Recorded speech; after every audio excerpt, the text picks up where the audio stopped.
But let's talk about Joel Kim Booster, who I know some people in my timeline was like, never heard of him. I'm like, some of y'all need to broaden your horizons and get to know, just like y'all be trying to shove Jared Carmichael's colonizing, industry plant ass down our throat. At least Joel Kim Booster is funny and he's attractive. So he recently got candid about how being famous has ruined going to sex parties. He revealed this in a recent episode of Sip or Spill with Johnny Sibley, who another one who I actually love, and I love that his interview. That thing was probably the only thing that Logo got going on right now. It's like a YouTube series. I don't know if y'all saw it. I know he recently did one with Mark and Delicato, who was from Ugly Betty and is on the show Hacks with him. But he recently did one with Joe Kimbuza, who was also a recent guest judge on RuPaul's Drag Race. So he says, according to Pink News, it said, fame certainly comes with its downsides. As 21st century icon and Girls Aloud star, Cheryl once said, slowly but surely, you start to realize that you can't nip to the garage in your pajamas for a pint of milk, even if you wanted to. Now, Fire Island star Booster has added his take, explaining that it makes orgies really, really weird. A recent guest judge on RuPaul's Drag Race, Booster appeared opposite, host Johnny Sibley for local YouTube series Sip or Spill, where he was asked whether fame has made it harder to have fun at the orgy. He said, yeah, absolutely. There's nothing less sexy than being at an orgy and having someone come up to you and be like, thank you so much for what you've done for representation. It's happened many times. I've literally been inside someone and had them go, you're that guy from that movie. And he said, and it's doubtedly offensive because they don't know my name and they don't know the name of my movie. Sidebar, you want to know something? I would be so mad if somebody did that to me in the case of, like, look, you see me out doing what I'm doing, whatever. But bitch, if I'm gonna be blowing your back out, like at least know when you're seeing me and what I'm in. Like, oh, I know that's Chris Avalon from Chris Avalon Unfiltered. Like, don't be like you that person on the internet doing that show. To me, I'd be more offended by that than the fact of you clocking me a sex party. Maybe that's an ego thing, but I don't know.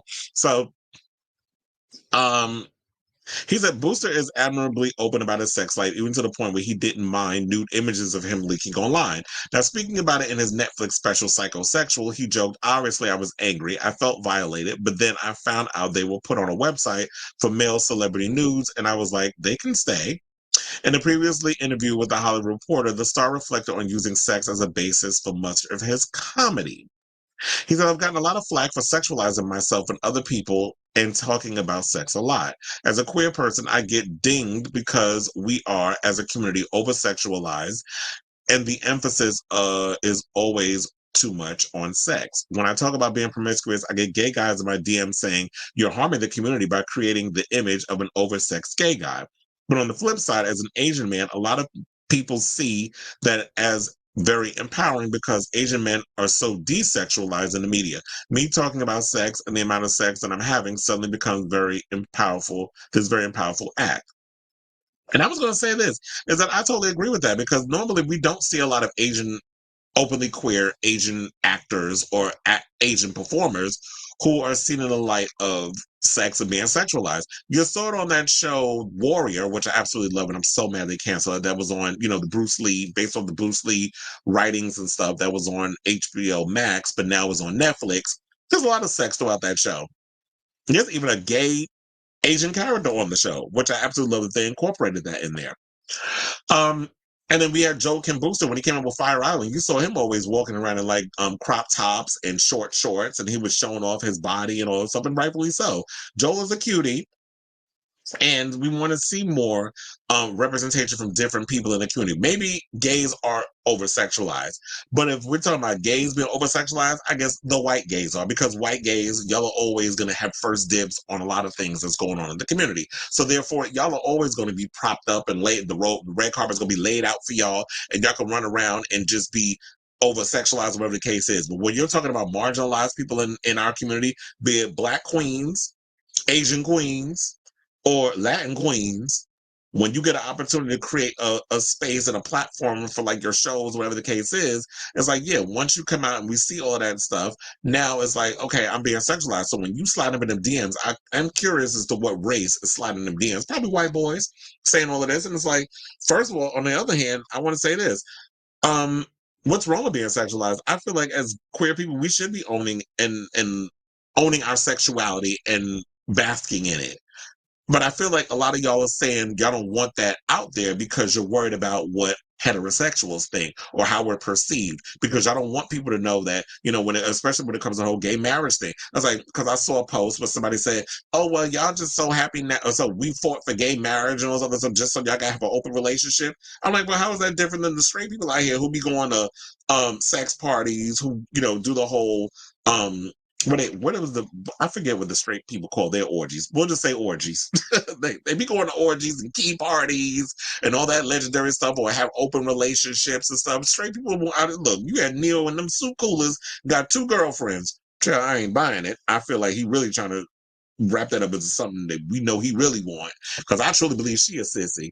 But when it comes to straight people, there's no difference. Y'all, a lot of y'all be out here cheating, laying low and spreading their wide with other people, being a Rolling Stone. You got Nick Cannon out here with a dozen damn kids. And then recently we had Elephant Man, the dance hall performer, talking about he got 3 dozen children.